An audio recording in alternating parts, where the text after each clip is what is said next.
நீங்கள் வைக்கிற சாம்பார் டேஸ்ட்டே இல்லையா? ஒரு முறை மட்டும் இந்த பக்குவத்தில் செய்து பாருங்கள். அது கூடவே பாவக்காய் வறுவலையும் சேர்த்து.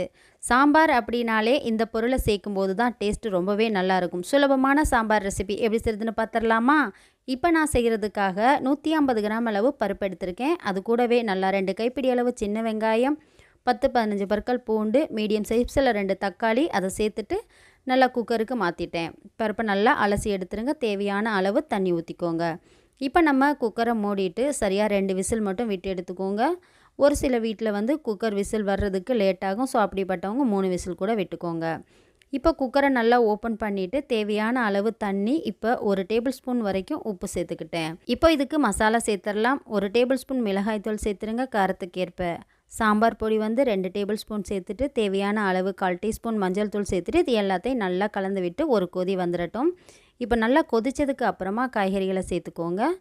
நான் வந்து பீன்ஸு, கேரட்டு, முருங்கைக்காய் அது கூடவே பச்சை மிளகாவும் சேர்த்துருக்கேன்.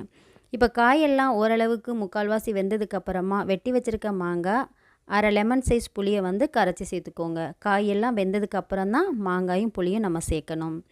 இப்போ அது நல்லா வெந்துட்டுருக்கணும். ஓரமாக அடுப்பில் வச்சுட்டு 4 டேபிள் ஸ்பூன் ஆயில் சேர்த்துக்கோங்க. கடுகு, ஜீரகம், கொஞ்சமாக கருவேப்பிலை.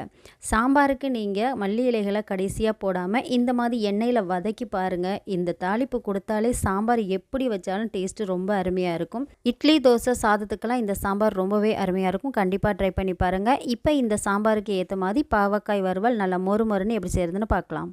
ஒரே ஒரு முறை மட்டும் பாவக்காய் வறுவலை இந்த மாதிரி மசாலா சேர்த்து செஞ்சு பாருங்கள்.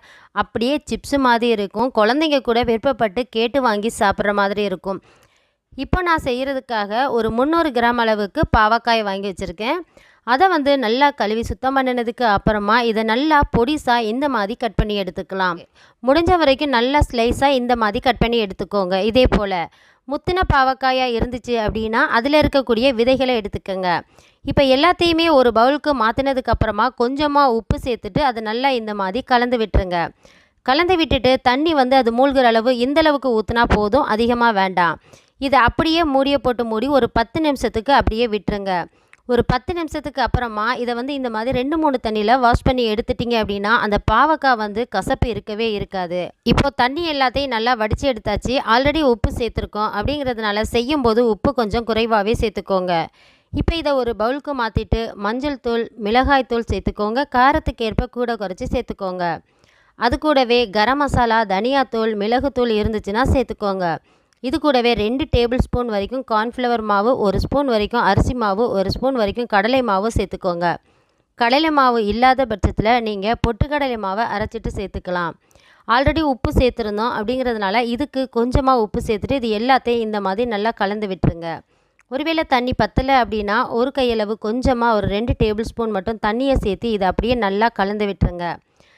இந்த மாதிரி நம்ம கடலை மாவெல்லாம் சேர்த்து பொரிக்கும் போது அது நல்லா கிறிஸ்பியாக நல்லா சாப்பிட்றதுக்கு மொறுமொறுப்பாக இருக்கும். ஆயிலை நல்லா ஹீட் பண்ணிக்கோங்க. மிதமான ஹீட்டில் இருக்கட்டும், ரொம்பவும் வேணாம் ஹீட்டு. மசாலாலாம் சேர்த்துட்டு ரொம்ப நேரம் ஊற வைக்க வேண்டிய அவசியம் இல்லை. இப்போ நம்ம இது எல்லாத்தையுமே தனித்தனியாக ஒவ்வொன்றா பிரித்து சேர்த்துக்கலாம். அதில் நம்ம மாவு எல்லாம் சேர்த்துருக்கிறதுனால ஒன்றோட ஒன்று ஒட்டி இருக்கும். அதனால் இந்த மாதிரி பிரித்து சேர்த்துக்கோங்க. இது எல்லாத்தையும் சேர்த்துட்டு அடுப்பை நல்லா சிம்மில் வச்சுட்டு இதை வந்து நல்லா குக் பண்ணி எடுத்துக்கோங்க.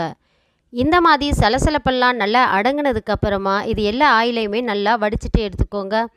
முடிஞ்ச வரைக்கும் நம்ம இதை பிரித்து போடுறதுனால அது ஒன்றோட ஒன்று ஒட்டாமல் மொறுமொறுப்பாக நமக்கு கிடைக்கும். இப்போ இதே போல் மிச்சம் இருக்கக்கூடிய எல்லாத்தையுமே நான் வந்து பொரித்து எடுத்துக்கிறேன். இப்போ பாருங்கள் எல்லாமே ரெடி ஆயிடுச்சு. இப்போ இது கூடவே இன்னும் கொஞ்சம் டேஸ்ட்டு சேர்க்குற மாதிரி கொஞ்சமாக கருவேப்பிலையும் சேர்த்துக்கோங்க. நல்ல மொறுமொறுப்பான பாவக்காய், ரசம் சாதம், சாம்பார் சாதம், ஸ்நாக்ஸாக சாப்பிட்றதுக்கு கூட ரொம்ப ஒரு அருமையான சைடிஷ் ரெசிபியும் கூட. இதே போல் கண்டிப்பாக நீங்களும் ட்ரை பண்ணி பாருங்கள். உங்கள் வீட்டில் எல்லாருக்குமே பிடிக்கும். பிடிக்காதவங்க கூட கேட்டு வாங்கி சாப்பிடுவாங்க. செய்து பார்த்துட்டு இதோட டேஸ்ட் எப்படி வந்துச்சு அப்படின்னு கமெண்ட் பண்ணுங்கள். நெக்ஸ்ட் ஒரு இன்ட்ரெஸ்டிங்கான வீடியோவோட பார்க்கலாம். பாய்.